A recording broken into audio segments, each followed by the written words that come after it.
Nature is our best teacher. That's why I spend so much time exploring, camping, and motorcycling in new environments.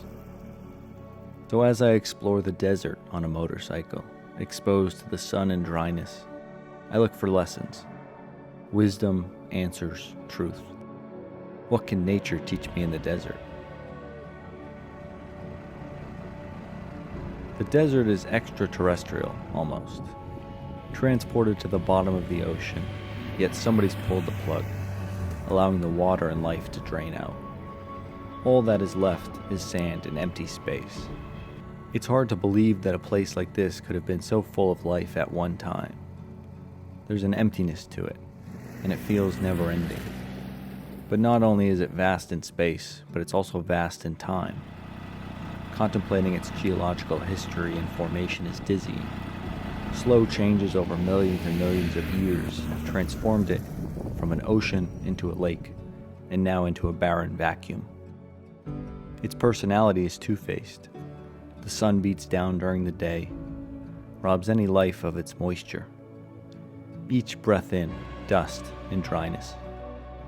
Yet the light-colored environment fails to capture and hold on to much heat during the day.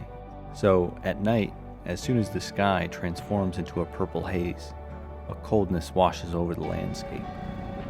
The sparseness and magnitude, combined, cause time to pass in a different way. Plants are rare and spread out. Wildlife is uncommon. Uniformity extends all around you, only limited by the walls of mountains, which stand in the distance, monolithic and austere. Time seems suspended when the sun is in the sky. Motorcycle trips in the desert can be draining. You can ride 60 miles and feel like you've made no progress at all, as if you're motorcycling on a treadmill. Your surroundings look the same, and the mountains in the distance barely change in size, even as you approach them. Multiple times during my motorcycle trip in the Mojave Desert, I dreamt about forested mountains, rivers, alpine air. The survival instincts in my brain, I suppose, trying to orient me towards shelter, food, and water. So what can I learn here? What wisdom can I glean? There are countless stories that take place in the desert, both in literature and religious texts, all with varying symbolism. There's the story of Moses leading the Israelites out of Egypt and into the desert. In this case, the desert can be seen as a blank slate, a place for reflection, a place where one can vacate the norms and restrictions of a societal structure and contemplate what capital T truth may exist. It can also be used as a symbol of suffering in literature, a place that lacks essential resources for life, food, water, and shelter, a place that one needs to spend time enduring before they can reach enlightenment or success. But I only spent a few days in the Mojave Desert, in Joshua Tree and Death Valley National Parks mainly, as well as Anza Borrego State Park. I had access to gas, food, and water. I was not in a religious exile, could easily get back to the California coast in just a few hours. So as expected, I didn't have any religious or spiritual breakthroughs. But I still aimed to find some sort of wisdom in the desert. After a few days, what I noticed was that, in the seemingly unlivable conditions, there are plants that persevere. The old juniper tree, sagebrush, the Joshua tree. So I asked myself, what can I learn from the Joshua tree?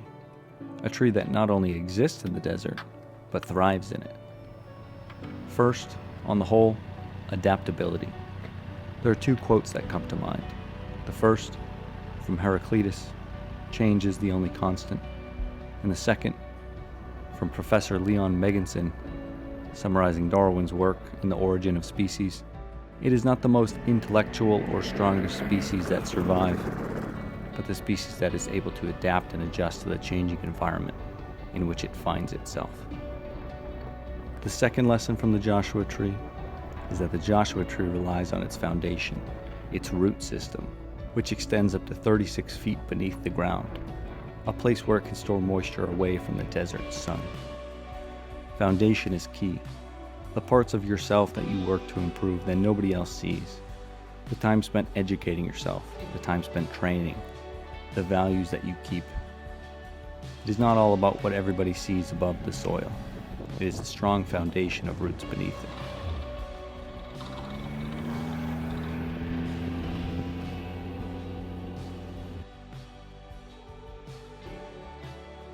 For the third lesson, I look to the decal on the tank of my adventure motorcycle, Triumph, and I think about what that word really means. The moment that David defeats Goliath is considered triumphant. Yet what the Joshua Tree proves is that triumph is not simply a moment. It is consistent perseverance through ongoing adversity. There is no short-term finish line, just Goliath after Goliath. But we should not be deterred by such adversity, as the Joshua Tree faces the desert sun each and every day. Yet it lives for hundreds and hundreds of years, not uttering a single complaint that it is thirsty. So these are the lessons I've stumbled across in the Mojave. Adapt, build a foundation, triumph. That is what the Joshua Tree has taught me.